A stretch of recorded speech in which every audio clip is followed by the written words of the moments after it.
OnePlus doesn't want to wait until the upcoming new year to launch its flagship like in previous years. Instead, the company wants to see 2025 out with a bang before the year's over with the launch of the OnePlus 15.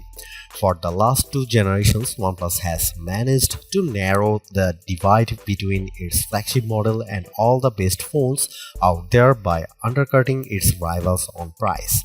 Both the Pixel 10 Pro XL and iPhone 17 Pro Max still cost over $1,000, so there is a huge opportunity here. The OnePlus 15 continues that philosophy, but more importantly, it feels like a completely different phone from everything else I have tested this year. That's because this Android phone doesn't just move the needle by a little, it shatters records. I've been testing out the OnePlus 15 for over a week now and it really is the new phone to beat. Here is why. Despite all the traffic on imports, I am happy to see that we are getting another year of no price hikes with the latest OnePlus model. Just like its predecessor, the OnePlus 15 has a starting cost $1,899 but that's for only the Infinite Black color with 12GB of RAM and 256GB of storage. The other two colors, Sandstorm and Ultraviolet, command a price $999 and come with 16GB of RAM and 512GB of storage. For the additional cost, I think they are the better value because they still beat all their competitors. Needless to say, I am happy about these prices, but OnePlus warns that the price is subject to change due to current market conditions, which could mean the cost increases down the line. Regardless, this price still beat the $1,000 plus prices of other flagship models.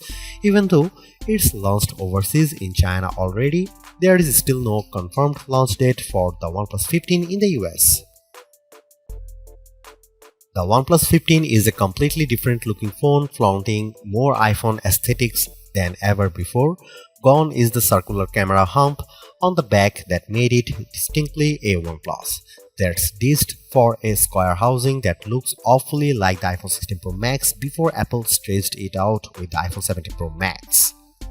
Likewise, it borrows the same flat edge design and rounded corners found on the iPhone.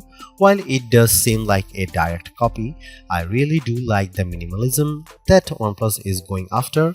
With my Sandstorm colorway, it's proven to be way more resistant to scratching because of how it uses micro arc oxidation technology on the frame to create a ceramic grade coating over the metal surface. All of this makes it look smooth, almost matte-like to the touch.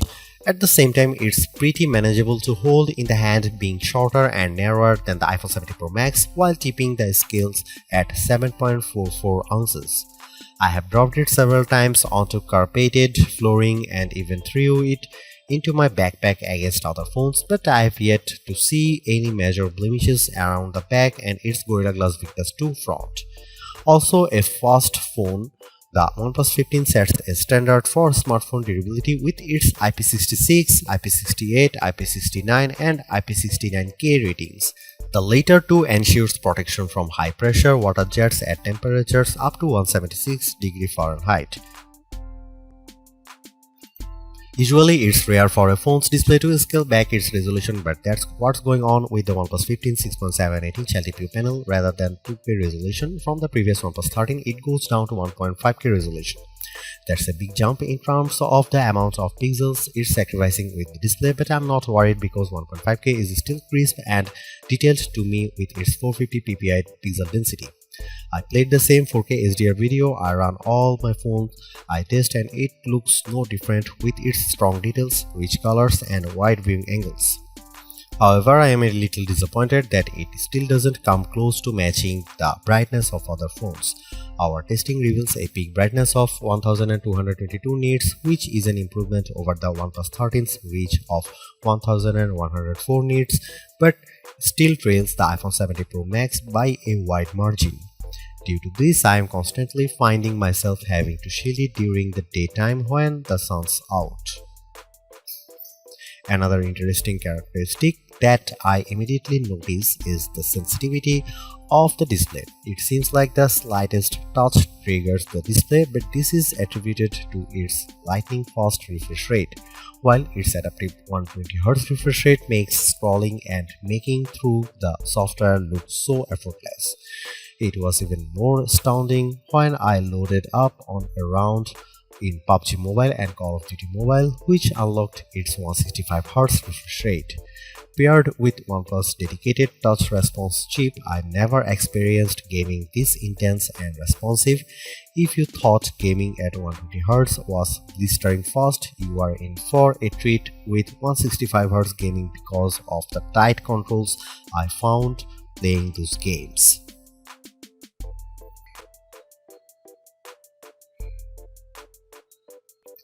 OnePlus has made great strides the last couple of generations around its camera performance, and the OnePlus 15 is no exception. This year's arrangement consists of a 50 megapixel main shooter, 50 megapixel ultra-wide, and a 50 megapixel telephoto with 3.5x optical zoom. There is a 32 megapixel selfie camera around the front that finishes the package. This all might look familiar as the OnePlus 13 also features a 50 megapixel triple camera system, but there are differences. For example, the main camera now uses a Sony IMX906 sensor, while the telephoto uses a JN5 sensor in a WS-style periscope design. Paired with OnePlus Detail Max engine that effectively enhances the performance of the cameras, it gives many of the best camera phones a good run for their money. Besides the hardware, there is a lot I love about the camera app.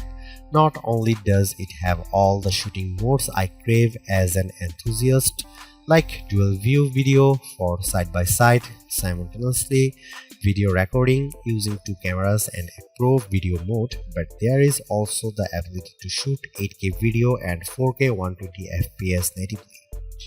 Here are some camera samples of the new OnePlus 15.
Despite being one of the last major phone releases of the year, the OnePlus 15 has the distinction of being the first to showcase the power of the Snapdragon 8 Elite Gen 5 chipset.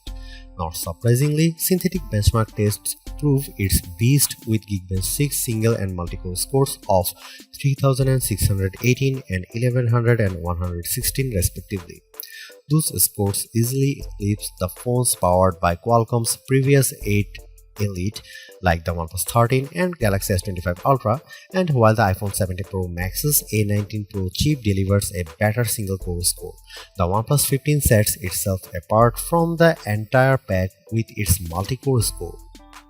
Meanwhile, its GPU performance equally deserves recognition because it trounces the iPhone 17 Pro Max and Galaxy S25 Ultra. In 3D Mark's Wildlife Unlimited test, it manages to sustain an average frame rate of 173.83 FPS, which is still way smoother than its closest rivals. Like I said earlier, there are some games that supports its 165Hz refresh rate. The difference is immediate as games like PUBG Mobile and Call of Duty Mobile look incredibly fluid, which combined with its 360 cryo velocity cooling system sustains peak gaming performance while remaining cool. That sense of responsiveness is seen in everything I do with the phone, from scrolling through the interface to running multiple apps simultaneously. It never lets up with its performance. I'm also astounded by its responsiveness even after I have set the screen resolution and refresh rate to their highest setting. This is without question the most satisfying part of the OnePlus 15 because it is the only flagship phone I have used that lasts me more than 2 days. US consumers are in for a treat because it is the first major release stateside to come with a silicon carbon battery. Quite frankly, it reshapes how I think about phones going forward. That's because there is a dense 7300 mAh battery cell that uses advanced silicon nanostack technology to cram in more energy without making the battery any larger. As a result, it's not any thicker or heavier than any other flagship, while also setting a new record for battery life. Our battery drain test results in a time of 25 hours and 13 minutes, which propels it to the top of our list with the best phone battery life. It smokes everything before it, including the iPhone 17 Pro Max. I still should point out that the OnePlus 13 reached a time of 19 hours and 45 minutes, but that was on an older version of the test. If it were to run the new one, I suspect it would get a similar time as the iPhone 17 Pro Max. Regardless of that, what matters more to me is how much battery life I can get with my day-to-day use. I was already blown away when it got down to 68% after my first day of using it, but I was in for a shock when it was at 24% by the second full day. All told, the battery lasted me a whopping 2 days, 11 hours and 5 minutes when it was at 2% capacity.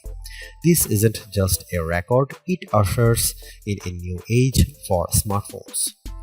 Not to be outdone, the OnePlus 15 also features 80-watt SuperVOOC wired charging, which got it to 45% with 15 minutes of charging and then to 81% in 30 minutes. In my own testing, I saw its wired charging peak at 65 watt with the included SuperVOOC charger.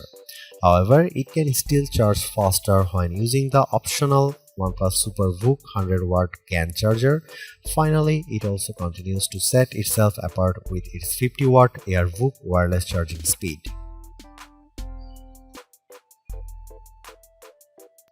In years past, OnePlus flagship has always finished behind Apple, Samsung and Google, but that changes in a big way with the OnePlus 15. It's not just an iterative update, it's a substantial one that's more satisfying than anything else it's released.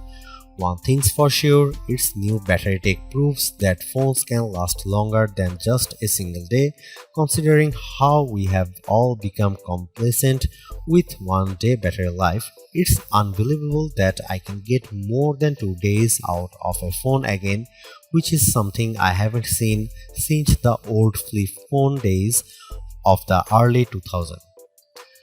But of course, it all falls back on the never settle philosophy. The OnePlus certainly continues that here. Not only does it undercut its rivals on price, which I hope it remains at $899 but it's backed with a new software experience complete with AI features that boost the experience. I just can't believe that the best phone to come out this year waited until now to be released, but it's worth the wait.